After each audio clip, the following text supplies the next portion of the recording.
Most people nowadays view the robber barons as successful businessmen, industrial pioneers, and philanthropists. However, the people back then viewed them as mean and ruthless businessmen who would do anything to succeed.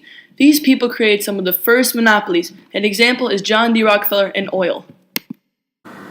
A monopoly is the exclusive possession or control of the supply or trade in a commodity or service.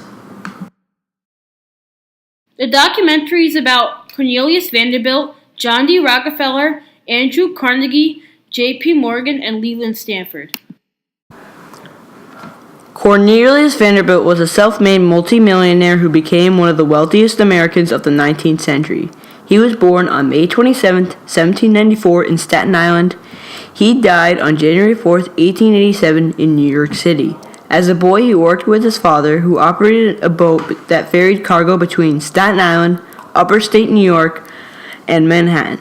Eventually, he acquired a fleet of small boats and learned about ship design. After working as a steamship captain, Vanderbilt went into business on his own in the late 1820s.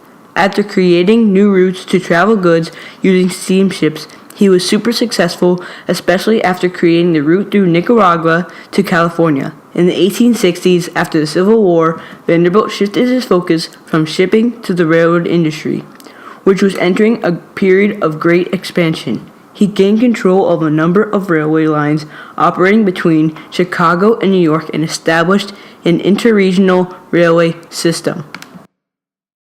John D. Rockefeller started off as a small oil business owner struggling to make enough money to support his family. That was until the king of trains, Cornelius Vanderbilt, offered him a deal to supply him oil. Rockefeller knew that this was an opportunity to make himself rich. Even though at first he could only barely fill Vanderbilt's orders, he slowly started to gain money and power. Eventually he gained so much power that Vanderbilt and other train companies wanted to change their deals. So, Rockefeller invented the idea of transporting oil through pipes. He also shut down the Pittsburgh oil refinery because his pipeline didn't reach from New York City to Pittsburgh and he didn't want to use a train. By shutting down the Pittsburgh refinery, a lot of the train systems and a lot of oil refineries failed and tried to sell their companies before they lost money. John D. Rockefeller then bought up a lot of the oil refineries. After that, he owned around 90% of oil refineries in America. Later on, his company, Standard Oil, went to trial and he had to split it up into 37 different companies. Andrew Carnegie started as a poor Irish immigrant. He had to start working as an assistant to Tom Scott, the president of a rival railroad company to Vanderbilt named the Pennsylvania Railroad. As Carnegie aged, Scott moved him through the company and promoted manager. Scott wanted Carnegie to build a bridge to connect east to west. The problem is that there isn't a material strong enough to build such a massive bridge. So Carnegie gets the idea to use steel to build the bridge. Steel is not very well mass-produced and is very expensive. He spends years searching for a way to mass-produce steel. Finally, he finds a way to get the steel and starts construction on the bridge. He comes into a massive debt, although once he has built the bridge, he gets tons of steel orders. He didn't have enough steel to fill the orders, so he started a steel mill, which eventually amassed into a huge company called Carnegie Steel. J.P. Morgan is known as the banker of the late 19th century. He invested in startup businesses now known as General Electric, U.S. Steel, and his own bank, J.P. Morgan Co. To get General Electric away from Thomas Edison, who had bad press at the time, he bought enough shares of the company from Edison to become majority leader of the company, and he eventually kicked out Edison out of his own company, which is now known as GE. After he made enough money from the electric industry, he decided to buy Carnegie Steel from Andrew Carnegie for $480 million, $310 billion today. That's more than the entire U.S. federal government's budget at the time. He changed the name to U.S. Steel, and the company is still around today. J.P. Morgan was a revolutionary businessman and leader in the electric, steel, and banking world. Amasa Leland Stanford was born March 9, 1824 in Waterville, New York. In school, he originally studied law and was going to be an attorney. Leland Stanford was in Wisconsin, but he left after the gold rush had started and moved to California in 1852. After moving to California in 1852, Stanford opened a general store to supply miners in the gold rush. He was surprisingly successful, making a small fortune. In the 1860s, he ran for governor of California and won. He used his money and his political power to be a co-founder of the Central Pacific Railroad Company, joining fellow gold rush merchants Carlos P. Huntington, Mark Hopkins, and Charles Crocker to form the Big Four, CPRR co-founders. He was responsible for building part of the railroad called the Transcontinental that connected the West to the East. He hammered in the final nail to complete it. His political connections helped the company sustain their monopoly on all the railroads in the West. He served as president of the railroad company and later participated in the U.S. Senate, both positions he held until death.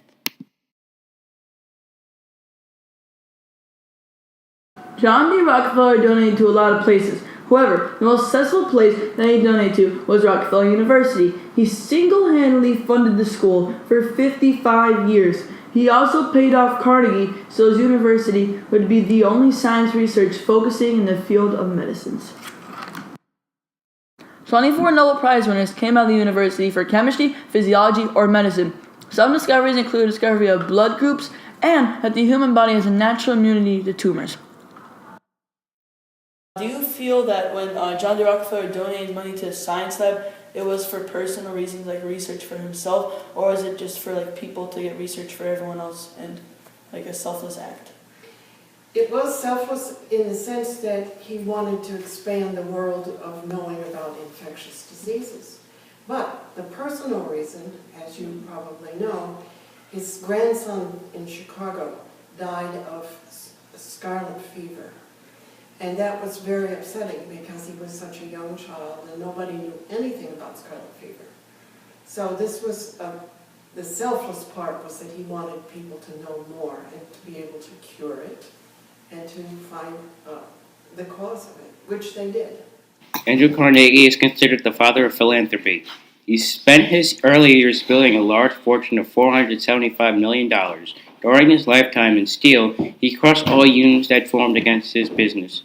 The most famous union he crushed was the Homestead Union in 1892. A combination of forces, which included a private army, state militia. Eventually, the strikers ran out of supplies and went back to work. At the age of 65, he sold his company to J.P. Morgan for $480 million. After that, he devoted his life to giving money away. In 1905, he founded the Carnegie Foundation to provide pensions for teachers. In addition, he donated over $15 million to build 2,509 libraries around the world. Carnegie has several buildings named after him, like Carnegie Mellon. The Pittsburgh Steelers are named after the U.S. Steel. By the time he died in 1919, he donated $35 million, more than 90% of his wealth. Cornelius Vanderbilt died as a very rich man. When he died, his son William Henry Vanderbilt inherited the empire. Most people believe that Vanderbilt will be better remembered if his son, who inherited the business, knew how to make better business decisions. The legacy that is most impactful is the contributions he made to industrial America. This was when the United States emerged as an industrial giant from 1876 to 1900. Vanderbilt would never settle for less than what he wanted. Cornelius Vanderbilt is a man who is still remembered today. J.P. Morgan is still remembered as one of the most influential businessmen in the history of America. He used his money to donate hospitals, schools, libraries, and churches. He also bought a lot of art and donated to the Metropolitan Museum of Art in New York City. He also had a lot of businesses that are still around today. That includes General Electric, U.S. Steel, and J.P. Morgan Chase. The Chase in J.P. Morgan Chase was Chief Justice Salmon P. Chase, who didn't have connection with the bank. J.P. Morgan's legacy is rich and fulfilling. He is a robber baron.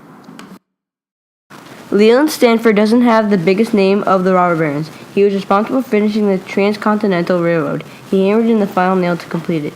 He is the most known for his elite university that he founded that is named after his son that died early. The university is known as Stanford University. The university was only created so that people would only remember his son, but other sources say that it was a cover-up so people would like him better. He used his political connections to help his company survive, so it doesn't seem unlikely that he did that.